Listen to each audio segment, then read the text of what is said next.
In this video, we will focus on using Ellipsis Drive and Ellipsis Map Engine to execute volume calculations using a digital elevation model and topographic vector data. Digital elevation models are raster data containing the respective elevation at each pixel. They are often created by drone LiDAR scans and are then converted to a raster. DEMs have many applications, one of which is to estimate the volume of soil that would need to be moved to level a given area. For this example, we will be using this drone LiDAR scan of a large landfill near the city of Arnhem. This dataset is an Ellipsis Drive hosted high-resolution raster data layer containing a DEM.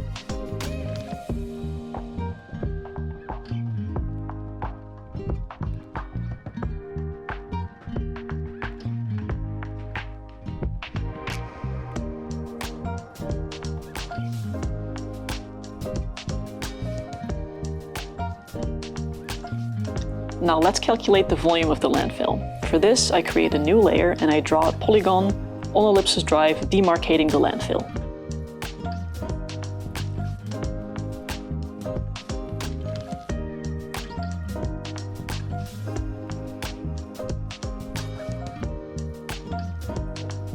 Secondly, I use the Analyze Raster feature to find the elevation at the foot of the hill. For this, we find 13.9 meters.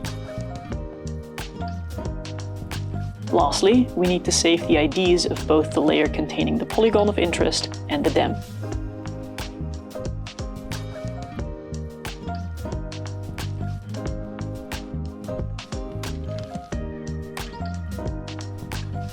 With this information, I'm ready to write a function that calculates the full volume of the landfill, which can then be executed on Map Engine. The function takes a params dictionary as input, in which the raster and vector input layers can be found as NumPy array and GeoPandas respectively. Here I rasterize the geometry to fit the DEM. I multiply each elevation with the pixel surface area and sum over these volumes to get the total volume. I import the Ellipsis package as an interface to Map Engine, and I obtain a user token to authenticate. To execute this function, I create an environment on Map Engine. With the environment I spun up, I can now run the function. This function will be executed on each shard of the DEM, each returning a separate response, giving us the following array. We can now simply sum over this array to obtain the full volume, giving us a total of 41,296 cubic meters. All done. Now, if you would like to try this for your own use case, leave us your email and we'll set you up with a free trial. See you in the next one.